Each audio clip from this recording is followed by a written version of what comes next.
ಆತ್ಮೀಯ ಸ್ನೇಹಿತರೆ, ತಮ್ಮೆಲ್ಲರಿಗೂ ಕೂಡ ನಿಮ್ಮದೇ ಆಗಿರ್ತಕ್ಕಂಥ ಯೂಟ್ಯೂಬ್ ಚಾನಲ್ ಸ್ಟಡಿ ವಿತ್ ಪರಶುರಾಮ್ಗೆ ಸ್ವಾಗತವನ್ನು ಕೋರ್ತೀನಿ. SA1 ಪರೀಕ್ಷೆ 2023-24 9ನೇ ತರಗತಿಯ ಹಿಂದಿಯಲ್ಲಿ ಮೊದಲ ಭಾಗದಲ್ಲಿ 1 ರಿಂದ 33 ಪ್ರಶ್ನೆಗಳಿಗೆ ಉತ್ತರಗಳನ್ನು ಹೇಳಿದ್ದೀನಿ. ಹಿಂದಿನ ವಿಡಿಯೋದಲ್ಲಿ 34 ರಿಂದ 38ರವರೆಗೆ ಪ್ರಶ್ನೆಗಳ ಉತ್ತರಗಳನ್ನು ನೋಡೋಣ. ಸೊ ಹಿಂದಿನ ವಿಡಿಯೋ ನೋಡದೇ ಇದ್ದರೆ ವಿಡಿಯೋದ ಡಿಸ್ಕ್ರಿಪ್ಷನ್ ಬಾಕ್ಸ್ನಲ್ಲಿ FA ಎಕ್ಸಾಮ್ ಕ್ವಶನ್ ಪೇಪರ್ 2023-24 ಅನ್ನೋ ಪ್ಲೇಲಿಸ್ಟ್ ಲಿಂಕನ್ನು ಒತ್ತಿ ನೋಡ್ಬೋದು. ಆಲ್ರೆಡಿ 9ನೇ ತರಗತಿಗೆ ಎಲ್ಲ ವಿಷಯಗಳಲ್ಲಿ ನಾವು ಕ್ವಶನ್ ಪೇಪರ್ಸ್ಗಳನ್ನು ಹಾಕಿದ್ದೀವಿ. ತಾವುಗಳು FA exam question paper 2023-24 playlist link ಒತ್ತಿದ್ರೆ ಕ್ವಶನ್ ಪೇಪರ್ ಮತ್ತು ಕೀ ಆನ್ಸರ್ ಸಿಗ್ತದೆ. ಸೊ ದಯಮಾಡಿ ಎಲ್ಲ ವಿಡಿಯೋಗಳನ್ನು ನೋಡಿ ಲೈಕ್, ಶೇರ್ ಹಾಗೂ ಸಬ್ಸ್ಕ್ರೈಬ್ ಮಾಡಲಿಕ್ಕೆ ಮರೆಯದಿರಿ. 34ನೇ ಪ್ರಶ್ನೆ ಇತ್ತು. ಕವಿತಾದ ಭಾವಾರ್ಥವನ್ನು ಬರಲಿಕ್ಕೆ ಕೇಳಿದ್ದಾರೆ. ಧ್ವನಿ, ಮಿಟ್ಟಿ, ಜಲವಾಯು ಆದಿ इनकी रक्षा करना जीव जगत के मित्र सभी, अब कर्तव्य हमारा शोर और मिट्टी का संकट दूर करेंगे सारा.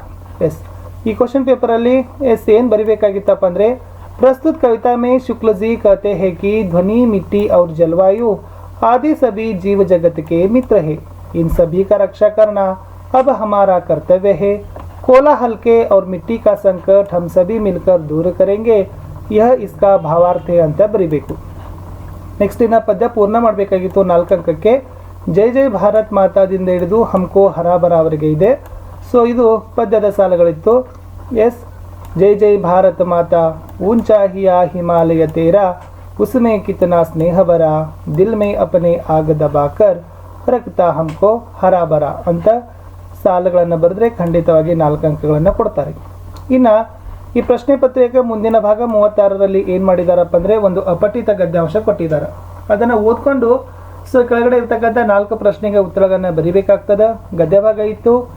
जापान को उगते सूरज का देश कहते हैं. कई नैसर्गिक विपदाओं के बाद भी इस देश ने खूब तरक्की की है. इसका मुख्य कारण है कि यहाँ के लोग मेहनती है. बचपन से इन्हें मेहनत करने की आदत होती है. जापान में बौद्ध धर्म का प्रचार है. जापानी लोग बच्चों को धार्मिक आचरण सिखाते हैं. बच्चों में देश प्रेम की भावना को भी बढ़ाते हैं. देश के प्रति सम्मान और आदर की भावना रखना ही देश प्रेम है. लॉर्ड बायरन ने कहा है कि जो अपने देश से प्रेम नहीं करता है वह किसी से प्रेम नहीं कर सकता है. फर्स्ट क्वेश्चन, उगते सूरज का देश किसे कहा जाता है ಅಂತ ಇದೆ. ಸೊ ಉತ್ತರ ಇದೆ, जापान को उगते सूरज का देश कहते हैं.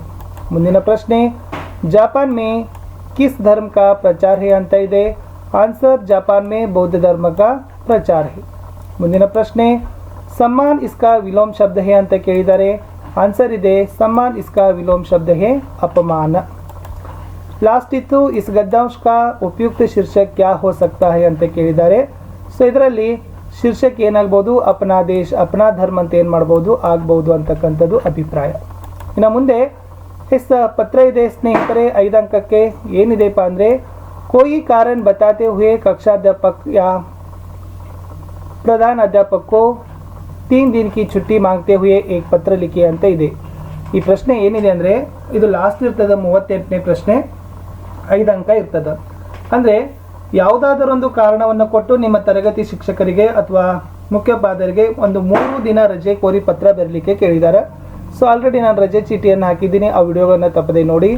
ಅಥವಾ परीक्षा की तैयारी के बारे में बताते हुए अपने पिताजी के नाम पत्र लिखी. ನಿಮ್ಮ ಎಕ್ಸಾಮ್ ಪ್ರಿಪ್ರೇಷನ್ ಹೇಗೆ ನಡೀತಾ ಇದೆ ಅನ್ನೋದನ್ನು ತಾವೆಲ್ಲರೂ ಕೂಡ ಏನು ಮಾಡಬೇಕು, ನಿಮ್ಮ ತಂದೆಗೆ ತಿಳಿಸ್ತಾ ಒಂದು ಪತ್ರವನ್ನು ಬರೀಬೇಕು. ಯಾವುದಾದ್ರೂ ಒಂದಿದ್ರೆ ಬರೀ. ಖಂಡಿತವಾಗಿ ನಮ್ಮ ಪತ್ರಗಳ ಮತ್ತು ನಿಬಂಧಗಳ ವಿಡಿಯೋಗಳನ್ನು ನೋಡಿ ನಿಮಗೆ ಉತ್ತರ ಏನಾಗ್ತದಪ್ಪ ಅಂದ್ರೆ ಅಲ್ಲಿ ಸಿಗ್ತದೆ. ಇನ್ನು ಲಾಸ್ಟ್ ಕ್ವಶನ್ಸು ಪತ್ರ ಇರ್ತದೆ. ಪತ್ರಕ್ಕಿಂತ ಮುಂಚೆ 37ರಲ್ಲಿ ನಿಬಂಧಗಳಿರ್ತವೆ.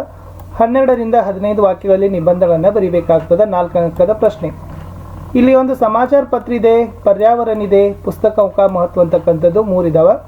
ಪ್ರತಿ ನಿಬಂಧಕ್ಕೂ ಸಂಕೇತಿಕ ಬಿಂದುಗಳಿರ್ತಾವೆ. ಪ್ರಸ್ತಾವನ ಬರೀಬೇಕು, ಸಮಾಚಾರ ಪತ್ರಕ ಮಹತ್ವ ಬರೀಬೇಕು. ಸಮಾಚಾರ ಪತ್ರಕ್ಕೆ ಪ್ರಕಾರ ಉಪಸಂಹಾರವನ್ನು ಬರೆದ್ರೆ 4 ಅಂಕ. ಅಥವಾ ಪರ್ಯಾವರಣ अर्थ प्रदूषण के कारण उपसंहार ಇದನ್ನು ಕೂಡ ಬರೀಬಹುದು. ಅಥವಾ ಪುಸ್ತಕಕ ಮಹತ್ವ ಒಳಗೆ ಪ್ರಸ್ತಾವನಾ, ಪುಸ್ತಕಂ ಸೆ ಲಾಭ, ಉಪಸಂಹಾರ ಇದು ಕೂಡ ಬರೀಬಹುದು. ಸೊ ಇದಕ್ಕೆ ಏನಾಗ್ತದಪ್ಪ ಅಂದ್ರೆ 4 ಅಂಕ ಇರ್ತದೆ.